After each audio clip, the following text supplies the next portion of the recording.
नमस्कार साथियों, आज के क्लास में हम पढ़ेंगे सेल डिवीजन के अंतर्गत सेल साइकिल को, जो अभी क्या है हर कंपटीशन एग्जाम में पूछे जाते हैं। तो चलिए हम देखेंगे सेल डिवीजन के बारे में। तो हम सेल डिवीजन में आज चर्चा करेंगे सेल साइकिल को, क्योंकि देखिए जो सेल डिवीजन की जो प्रोसेस होती है वह पूरा अगर क्रम को हम जोड़ दिए जाए तो क्या होता है, हमें एक चक्र रूप में प्राप्त होता है, जिसे हम क्या बोलते हैं, सेल चक्र या कोशिका चक्र या सेल साइकिल के नाम से जानते हैं। तो आपको पता होगा कि हर जीव अपने जीवन का जो शुरुआत है एकल कोशिका अर्थात सिंगल सेल से ही आरंभ करता है।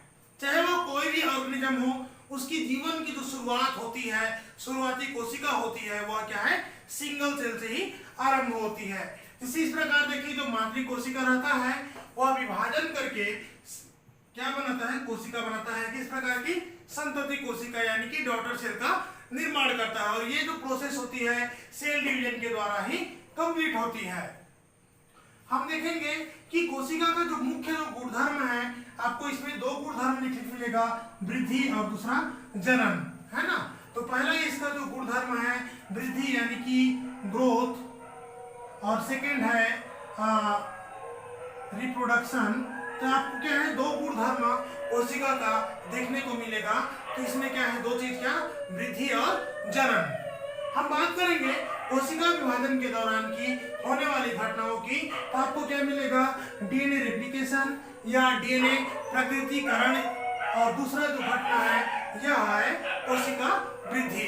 तो आपको क्या है, इस प्रकार इसका दो घटनाएं मिलेगा, और इन्हीं दो घटनाओं के इर्द गिर्द हम क्या है पूरा कोशिका विभाजन को हम पढ़ेंगे। तो आज हम मुख्यतः बात करेंगे कोशिका चक्र के बारे में। तो कोशिका चक्र क्या होती है देख लेते हैं। कोशिका चक्र या सेल साइकिल, यहाँ हम देखेंगे यह घटनाओं का अनुक्रम है जिसमें कोशिका के डीएनए का क्या होता है, द्विगुणन होता है, कोशिका की वृद्धि होती है और कई अन्य घटनाओं के अन्य रचनाओं के निर्माण होता है, और अंत में कोशिका दो संतति कोशिकाओं में विभक्त हो जाती है। क्या कहलाती है, सेल साइकिल कहलाती है। तो इस प्रकार से हम इसमें सेल साइकिल को डिफाइन करते हैं। एक बार हम देख लीजिए, यह घटनाओं का अनुक्रम है जिसमें कोशिका के डीएनए का द्विगुणन होता है, कोशिका की वृद्धि होती है, कई अन्य रचनाओं का निर्माण होता है, वह अंत में कोशिका दो संतति कोशिकाओं में विभक्त हो जाती है। क्या कहलाती है, सेल साइकिल कहलाती है। चक्र को देखिए इस प्रकार से और बोल सकते हैं, किसी कोशिका का निर्माण से लेकर उसके पुनः विभाजन द्वारा संतति कोशिका बनने तक होने वाली क्रियाओं को कोशिका चक्र कहते हैं। यानी कि एक कोशिका के निर्माण से लेकर के पुनः विभाजन करके फिर से संतति कोशिका बनने तक की जो भी क्रिया होती है उसे हम क्या कहते हैं, कोशिका चक्र कहते हैं। जैसे आप देख सकते हैं चित्र में कि यहाँ से जो इंटरफेज से कोशिका का वृद्धि होगा, फिर यहाँ फिर से कोशिका विभाजन करके फिर से कोशिका का निर्माण करता है, और यही क्या होता है, कोशिका चक्र कहलाता है। हम देखेंगे जो कोशिका चक्र को, तो कोशिका चक्र में मुख्यतः हमें दो अवस्था देखने को मिलती है। एक होता है अंतरावस्था या इंटरफेज, और दूसरा होता है विभाजन अवस्था या डिवाइडिंग फेज के नाम से जानते हैं। क्या नाम से देते हैं, डिवाइडिंग फेज। हम देखेंगे जो अंतरावस्था है, या इसका हम देखेंगे जो अंतरावस्था, यह सबसे बड़ी अवस्था है जो लगभग कोशिका विभाजन के 95% जो हिस्सा है वह इसी अवस्था में पाई जाती है, जबकि विभाजन अवस्था मुश्किल से 5% या इससे कम जो हिस्सा है यह विभाजन अवस्था में समय लेती है। तो सबसे क्या है, अंतरावस्था यह लंबी अवधि वाली है ना, लंबी होती है, और ये क्या होती है, छोटी अवधि वाली होती है। विभाजन अवस्था छोटी अवधि वाली होती है, और ये क्या होती है, लंबी अवधि वाली होती है ना। हम देखें जो अंतरावस्था या अवस्था को हम विश्राम अवस्था या रेस्टिंग स्टेज के नाम से भी जानते हैं। तो देखिए जो अंतरावस्था में मुख्यतः तीन अवस्था आपको देखने को मिलेगा, G1 फेज, एस फेज और G2 फेज, है ना। आपको तीन अवस्था देखने को मिलेगा, ग्रोथ फेज, सिंथेसिस फेज और G2 फेज। ये क्या है, सेकेंडरी जो ग्रोथ फेज है, इनमें क्या है आपका G1 फेज, एस फेज और G2 फेज, जिसको हम क्या है बारी बारी क्या है चर्चा करेंगे। जैसे यहाँ पर भी आप देख सकते हैं G1S और G2 फेज है ना, ये पूरा क्या कहलाता है आपका इंटरफेज कहलाता है, और ये क्या है रेस्टिंग फेज है। अगर हम जी फेज 1 फेज की बात करें तो यहाँ पर कोशिका का क्या होता है जी विकास और वृद्धि होता है ना, विकास और वृद्धि होता है कोशिका का। यहाँ पर होता है आपका डीएनए रेप्लिकेशन। ठीक है, ये बार बार आपको पूछा जाता है तो आपको याद रखना है जो एस फेज में क्या है डीएनए का रेप्लिकेशन होता है, सिंथेसिस होता है। ठीक है, इसके अलावा हम देखेंगे तो G2 फेज में क्या होता है, फिर से कोशिका का विकास होता है ना, और क्या होगा वृद्धि होता है। तो G2 फेज में भी क्या है विकास और वृद्धि होता है, विभिन्न प्रकार के एंजाइम्स वगैरह का भी यहाँ पर निर्माण होता है। दूसरा हम देखेंगे जो विभाजन अवस्था है, विभाजन अवस्था या क्या हमारा कोशिका विभाजन का सबसे छोटी अवस्था है, लेकिन क्या बहुत सक्रिय अवस्था है, एक्टिव फेज होता है। और यहाँ पर हम देखेंगे तो यहाँ पर दो प्रकार की विभाजन आपको देखने को मिलेगा। सबसे पहले देखेंगे केंद्रक विभाजन या कैरियोकाइनेसिस, दूसरा चीज है कोशिका द्रव्य विभाजन या साइटोकाइनेसिस, है ना, क्या काइनेसिस बोलेंगे इसको, साइटोकाइनेसिस, और ये आपको क्या है कैरियोकाइनेसिस। अब देखेंगे तो कैरियोकाइनेसिस में यहाँ पर फिर से आपका चार अवस्था आपको देखने को मिलेगा, क्या क्या, प्रोफेज, मेटाफेज, एनाफेज और टीलोफेज, जिसे क्या बोलते हैं PMAT, है ना, क्या क्या, प्रोफेज, मेटाफेज, एनाफेज और टीलोफेज। देन आपको क्या होता है साइटोकाइनेसिस होता है। देख लीजिए इस प्रकार से कोशिका का विकास होगा, पहले कोशिका, फिर डीएनए का सिंथेसिस होगा, फिर आपको क्या है इसका विकास और वृद्धि जो जितने प्रकार के बन जाएगा हम अभी और डिटेल करेंगे इसको, है ना। फिर आपको प्रोफेज, मेटाफेज, एनाफेज, टीलोफेज, फिर आपको क्या है साइटोकाइनेसिस होगा, और देन क्या है G2 फेज में इस प्रकार से कोशिका क्या है विभाजन कंप्लीट हो जाता है। अब हम इससे क्या करेंगे, एक एक फेज जो क्या करेंगे डील करेंगे कि G1 फेज किस प्रकार से होगा, S फेज क्या होगा और G2 किस प्रकार से होगा। हम सेल साइकिल को देखें तो इस प्रकार से हम इसे बना सकते हैं। देख लीजिए आपका G1, फिर आपका आता है S, फिर G2, फिर इसके बाद में आपका आता है M फेज, फिर से वही क्रम चलेगा G1, S, G2, फिर M। ठीक है, तो इंटरफेज, माइटोटिक फेज, फिर इंटरफेज, फिर माइटोटिक फेज। तो इस प्रकार से इसमें क्या है सेल साइकिल का जो क्रम आपको देखने को मिलेगा। हम देखे थे तो सबसे पहला हम देखेंगे अंतरावस्था या इंटरफेज की बात करेंगे। तो इंटरफेज की अगर हम बात करें तो इंटरफेज की सबसे पहले जो बात किया था हावर्ड एंड पेल्कर ने। ठीक है, हावर्ड एंड पेल्कर ने 1953 में इंटरफेज में आपको तीन फेज दिखाई दिया। क्या क्या फेज देखा, G1, S और G2 फेज। ठीक है, इसका श्रेय किसको जाता है, हावर्ड एंड पेल का 1953 को जाता है। अब हम इसमें देखेंगे कि जो इंटरफेज है, तो इंटरफेज के बारे में हम देखें बेसिकली तो इंटरफेज कोशिका विभाजन किया क्या है सबसे लंबी अवधि होती है जी, है ना। मैं शुरू में बताया था यह कोशिका विभाजन की इसमें लगभग 90% या इससे अधिक जो अवधि है ये पूरा इंटरफेज में ही लग जाती है, क्योंकि यह सबसे लंबी अवधि होती है आपका। ठीक है, सेल साइकिल का सबसे लंबी अवधि, जिसमें लगभग पूरा आपका 90% जो अवधि है वह क्या है इसी में क्या होता चली जाती है। हम देखेंगे तो सेल साइकिल क्या है, यह एक रेस्टिंग फेज है, विश्राम अवस्था में रहता है, लेकिन है ना कोशिका विभाजन जो क्या है विश्राम अवस्था में रहता है इंटरफेज, लेकिन इंटरफेज चयापचय की दृष्टि से सबसे सक्रिय प्रवस्था है। चयापचय किस प्रकार का है, सबसे सक्रिय प्रवस्था है चयापचय की दृष्टि से। इस चीज को भी आपको याद रखना है। पूछ देगा कि रेस्टिंग फेज किसे कहते हैं, तब क्या है इंटरफेज, लेकिन पूछ देगा कि मेटाबॉलिकली सबसे ज्यादा एक्टिव फेज कौन सा है करके, तो आपको याद रखना है इंटरफेज मेटाबॉलिकली सबसे ज्यादा एक्टिव होता है, चयापचय की दृष्टि से सबसे ज्यादा एक्टिव होता है। इसी में हम देखेंगे इसमें जो गुणसूत्र की बात करें तो क्या होता है धागे नुमा संरचना दिखाई देगा। कैसे देखा, धागेनुमा, यानी कि जो क्रोमेटिन थ्रेड आपको देखने को मिलेगा। इस तरह का जो कोशिका है और कोशिका के अंदर में आपको क्या है, क्रोमेटिन थ्रेड देखने को मिलेगा, है ना। बहुत महीन जो क्रोमेटिन का क्या है आपको जाल देखने को मिलेगा इंटरफेज में। अब इंटरफेज का जैसे कि हम लोग शुरू में देखे थे कि G1, S और G2 फेज, तो बारी बारी सभी फेज को देखेंगे। तो सबसे पहले हम देखेंगे G1 स्टेज या G1 फेज, इसी को बोलते हैं ग्रोथ पीरियड यानी कि गैप 1, ठीक, गैप 1 के नाम से भी जानते हैं। तो सबसे पहले हम देखेंगे जो गैप 1 है या ग्रोथ फेज है, ये जो ग्रोथ फेज है, ये जो फेज में इसे हम क्या बोलते हैं, माइटोटिक व एस फेज, यानी कि देख लीजिए ये जो माइटोटिक फेज या डिवाइडिंग फेज और एस फेज, इस दोनों के मध्य में जो G1 फेज है ये पाया जाता है। अगर हम देखें तो यह क्या है, प्री सिंथेटिक फेज है, एक प्रकार का पूर्व संश्लेषी फेज है।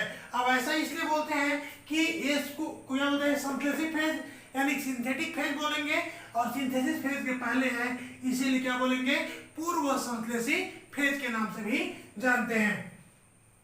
हम देखें इस अवस्था का जो मुख्य जो ध्येय रहता है, इसका मुख्य कार्य रहता है, यह कोशिका को विभाजन के लिए तैयार करता है ना।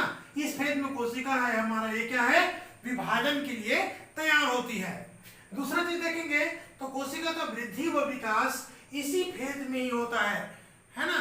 सबसे पहला जो कोशिका का जो वृद्धि और जो विकास होगा डॉटर सेल का, वह G1 फेज में संपन्न होता है। इसके अलावा G1 फेज में आपका प्रोटीन व आरएनए का निर्माण भी संपन्न होती है। किससे जी, प्रोटीन और आरएनए का निर्माण भी G1 फेज में संपन्न होती है। इसके अलावा यह चयापचय की दृष्टि से सक्रिय होता है या फेज, जैसे कि हम लोग इंटरफेज में जो पढ़े थे, तब को जो G1 फेज है यह चयापचय की दृष्टि से संपन्न होती है, यानी कि चयापचय की दृष्टि से सक्रिय होती है या फिर। G1 के बाद आता है एस फेज, है ना। तो एस फेज की बात करेंगे तो इसे हम क्या बोलते हैं, संश्लेषी प्रावस्था या सिंथेसिस फेज के नाम से जानते हैं। बिकॉज इस प्रावस्था में डीएनए का क्या होता है, रेप्लिकेशन होता है, इसीलिए इसे क्या बोलते हैं, सिंथेसिस फेज या एस फेज के नाम से इसे जानते हैं। अब बात करते हैं ये जो फेज कहाँ पर होता है, तो देख लीजिए एस फेज G1 और G2 के मध्य में एस फेज पाया जाता है। और इस फेज के अभी जस्ट में बोला क्या, इसमें डीएनए का डुप्लीकेशन या डीएनए का रेप्लिकेशन होता है, यानी कि जो डीएनए का मात्रा जो है यहाँ पास है ना, ये क्या हो जाएगा, जस्ट डबल हो जाएगा। डीएनए का मात्रा कितना हो जाएगा, जस्ट डबल हो जाएगा। लेकिन एक चीज इसमें याद रखने वाली बात है कि यहाँ पास सिर्फ डुप्लीकेशन होगा, डीएनए का होगा, क्रोमोसोम उतना ही रहेगा, ठीक है। यहाँ पर ठीक है, तो यहाँ पर किसका डुप्लीकेशन नहीं होता, क्रोमोसोम का यहाँ पास कोई प्रकार का डुप्लीकेशन नहीं होता। यहाँ पर G1 फेज में भी क्रोमोसोम 2n रहेगा और एस फेज में भी क्रोमोसोम क्या रहता है, 2n रहता है, यानी कि क्रोमोसोम का यहाँ पास कोई प्रकार की डुप्लीकेशन नहीं होता है। ये बार बार क्या है आपको एग्जाम में पूछ देता है कि एस फेज में डीएनए का क्या होता है, रेप्लिकेशन होता है, तो डीएनए की मात्रा कितना रहता है, तो आपको याद रखना है कि डीएनए की मात्रा डुप्लीकेशन के बाद में डबल हो जाता है। बट क्रोमोसोम पूछेंगे तो क्रोमोसोम का यहाँ पर कोई प्रकार की डुप्लीकेशन नहीं होता है, इस चीज को आपको याद रखना है। यहाँ पर हम देखेंगे तो डीएनए पॉली एंजाइम है, ठीक है, विभिन्न प्रकार के जो पॉलीमेरेज एंजाइम है, डीएनए पॉली एंजाइम यह क्या रहता है, यहाँ पर सक्रिय रहता है, ठीक है जी। डीएनए पॉली एंजाइम क्या रहता है, यहाँ पर सक्रिय रहता है। इसके अलावा जब एस फेज में डीएनए का डुप्लीकेशन होता है, साथ साथ यहाँ पर जो सेंट्रीओल रहता है, तारक केंद्र, इसका भी द्विगुणन हो जाता है, तारक केंद्र का भी द्विगुणन हो जाता है। इसके अलावा यहाँ पर हिस्टोन प्रोटीन सक्रिय रहता है। तब कोई मुख्य क्या क्या घटना याद रखना है, डीएनए का डुप्लीकेशन और सेंट्रीओल का भी डुप्लीकेशन, बट क्रोमोसोम का डुप्लीकेशन नहीं होता है। तो इस बात को आपको ध्यान में रखना है। एंजाइम बोलेंगे तो डीएनए पॉली एंजाइम यहाँ पर सक्रिय रहता है, डीएनए पॉली एंजाइम और हिस्टोन प्रोटीन भी सक्रिय रहता है। तो इस चीज को आपको इसमें क्या है, फैक्ट ग्रुप में याद रखना है। हम एस फेज के बाद में देखेंगे G2 फेज, यानी कि विकास और वृद्धि की दूसरा अवस्था यानी कि इसे हम बोलते हैं गेप टू फेज के नाम से भी जानते हैं। क्या बोलते हैं इसको?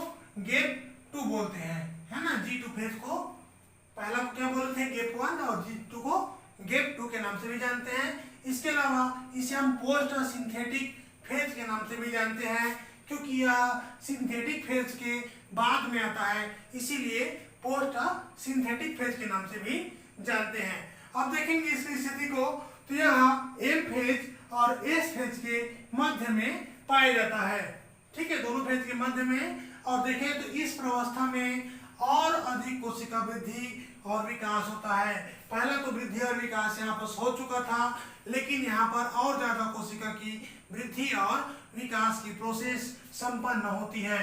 हम इसमें देखेंगे तो इस प्रोसेस में न्यू प्रोटीन और आरएनए का निर्माण भी यहाँ पर होता है। विभिन्न प्रकार के नया प्रोटीन और आरएनए का निर्माण G2 फेज में संपन्न होती है। इसके अलावा हम यहाँ पर देखेंगे जो तूर्क तंतु है या स्पाइंडल फाइबर जिसे हम बोलते हैं, इसके लिए आवश्यक प्रोटीन का भी यहाँ पर संश्लेषण होती है। यानी कि आपको पता होगा कि जो स्पाइंडल जो फाइबर है कोशिका विभाजन पर या माइटोटिक फेज में के लिए, ठीक है, क्योंकि क्रोमोसोम को वो करने के लिए क्या होता है, बहुत जरूरी होता है, तो इसका भी स्पाइनल फाइबर के निर्माण के लिए जो आवश्यक प्रोटीन चाहिए होता है, इसका भी निर्माण यहाँ पर संपन्न होती है ना। इसका भी जो प्रोटीन है ये क्या होती है, इसका संश्लेषण भी संपन्न होती है। इसके अलावा विभिन्न कोशिकांग जैसे कि माइटोकॉन्ड्रिया, क्लोरोप्लास्टा आदि का भी यहाँ पर डुप्लीकेशन होता है। आपको पता होगा कि एस फेज में सिर्फ इसका डीएनए का डुप्लीकेशन होता है, लेकिन पूछ देगा कि माइटोकॉन्ड्रिया, क्लोरोप्लास्टा का डुप्लीकेशन कहाँ पर संपन्न होती है, तो आपको याद रहना चाहिए कि G2 फेज में संपन्न होती है। ये आपका हर कंपटीशन एग्जाम के दृष्टि से बहुत ज्यादा क्या है, महत्व होता है, तो इसे क्या है आपको याद रखना है। इसके अलावा हम ये तो हमारा क्या है G2 फेज इतना में क्या है संपन्न होती है, तो G2 फेज में क्या क्या याद रखना है, G2 फेज में कोशिका की जो वृद्धि और विकास है और ज्यादा संपन्न होती है। इसके अलावा यहाँ पर हम देखें तो इसे पोस्ट सिंथेटिक फेज कहेंगे। यहाँ पर हमारा जो सेलुलर ऑर्गेनेली है, क्लोरोप्लास्टा, माइटोकॉन्ड्रिया आदि का डुप्लीकेशन होता है। साथ साथ स्पाइंडल फाइबर बनने के लिए प्रोटीन का निर्माण होता है, और साथ साथ यहाँ पर प्रोटीन और नया जो आरएनए है इसका भी निर्माण संपन्न होता है। इसके बाद हम देखेंगे एम फेज या डिवाइडिंग फेज या माइटोटिक फेज के नाम से भी हम इसे जानते हैं। और ये क्या होता है, जो डिवाइडिंग, जो एक्टिव डिवाइडिंग फेज है, यानी कि कोशिका डिवीजन की दृष्टि से, विभाजन के दृष्टिकोण से सबसे ज्यादा यहाँ पर क्या है, एक्टिव रहता है। जबकि इंटरफेज किसके लिए एक्टिव रहता है, यहाँ पर मेटाबॉलिकली इंटरफेज एक्टिव रहता है, लेकिन डिवाइडिंगली क्या होता है, एम फेज एक्टिव रहता है। इस चीज को आपको क्या है याद रखना है। तो यहाँ पर हम देखेंगे एम फेज, तो एम फेज में दो प्रकार के प्रोसेस, कैरियोकाइनेसिस और साइटोकाइनेसिस। कैरियोकाइनेसिस में दोस्तों यहाँ पर क्या है, कोशिका का क्या है, जो केंद्रक है, तो केंद्रक वाले भाग का क्या है, यहाँ पर विभाजन होती है, इसीलिए क्या बोलते हैं सो कैरियोकाइनेसिस। और इस कैरियोकाइनेसिस को हम चार भाग में बांटते हैं, प्रोफेज, मेटाफेज, एनाफेज और टेलोफेज में। ठीक है, तो हम इसको डिटेल पढ़ेंगे जब कोशिका विभाजन पढ़ेंगे। कोशिका के विभाजन जैसे क्या क्या पढ़ेंगे, यहाँ पर माइटोसिस पढ़ेंगे और मियोसिस। तो माइटोसिस सोमैटिक सेल में पढ़ेंगे और मियोसिस पढ़ेंगे हम इसे जर्म सेल में। तब जा करके हम जो कैरियोकाइनेसिस और साइटोकाइनेसिस का डिटेल करेंगे। जब केंद्रक का विभाजन पूरा हो जाता है तब जा करके उसका जो साइटोप्लाज्म है कोशिका का, उसमें भी क्या होता है, विभाजन आरंभ होता है। और बीच में क्या है, प्लांट सेल में हो या एनिमल सेल हो, प्लांट सेल में क्या होता है, सेल प्लेट का निर्माण होता है, जबकि एनिमल सेल में क्या होता है, बीच में एक खांच बनता है और धीरे से क्या दो सेट का विभाजन में अलग हो जाता है, क्या है, साइटोकाइनेसिस। यानी कि कोशिका द्रव्य का विभाजन साइटोकाइनेसिस और केंद्रक का विभाजन कैरियोकाइनेसिस। तो इस प्रकार से कोशिका का क्या है, विभाजन संपन्न होती है। अब देखेंगे हम G0 फेज या G0 फेज के बारे में देखेंगे। एम फेज के बाद में G0 फेज। ठीक है, तो G0 फेज यानी कि शांत प्रवस्था। G0 फेज तो क्या बोलते हैं, शांत प्रवस्था या क्वेसेंट स्टेज। यहाँ पर कोशिका क्या है, विश्राम अवस्था में आती है, रेस्टिंग स्टेट में चले जाती है। यहाँ पर और कोई प्रकार के विभाजन वगैरह नहीं होती है, इसीलिए इस फेज को क्या बोलते हैं, जी नॉट फेज। उदाहरण के रूप में देखें तो जो कुछ कोशिका है जैसे हृदय कोशिका, यह जी नॉट में प्रवेश कर जाता है। तो जी नॉट में यानी कि इसका मतलब क्या है, ये कोशिका G1 फेज से बाहर आ जाती है, यानी कि cell is arrested at G1 stage. जो कोशिका है G1 स्टेज में अरेस्ट हो जाती है और इस प्रकार से यहाँ से यह कोशिका G1 में प्रवेश नहीं करती है। जब ये प्रवेश नहीं करती है तो इसमें आगे जाके डिवीजन नहीं होता। ठीक है, अगर कोशिका कोई कारणवश अगर इसमें प्रवेश करता तो क्या है, आगे जाकर के सेल साइकिल चलता, लेकिन ये क्या है, G1 में प्रवेश नहीं करता है, उससे बाहर आ जाता है, तो ये क्या होता है, डिवीजन नहीं होता है। अब देखेंगे हम इस प्रकार जो जी नॉट फेज में जो ये सेल है, यह फेज जो सेल है मेटाबॉलिकली एक्टिव रहता है। ठीक है, मेटाबॉलिकली क्या रहता है, एक्टिव रहता है, परंतु इस सेल में कोई प्रकार की विभाजन संपन्न नहीं होती है। तो इस प्रकार से साथियों आपका सेल साइकिल है यह कंप्लीट होता है। तो आज के क्लास आपको कैसे लगा, कमेंट बॉक्स में जाकर कमेंट करें। चाहते हैं आप लोग कि क्लास कंटिन्यू रहे तो कमेंट बॉक्स में कमेंट करें, ज़्यादा से ज़्यादा वीडियो को शेयर करें और लाइक करें ज़्यादा से ज़्यादा, है ना, ताकि मैं आपके लिए क्या है डेली वीडियो लेकर के आ सकूं। आप लोग वीडियो को ज़्यादा से ज़्यादा क्या है लाइक करें, शेयर करें, कमेंट करें। हमारे जो नए व्यूअर है वह वीडियो को सब्सक्राइब जरूर कर लें, सब्सक्राइब करके बेल आइकन बटन को जरूर क्लिक करें ताकि आपको नए वीडियो का नोटिफिकेशन मिलता रहे। तो आज के क्लास में इतना ही, थैंक यू।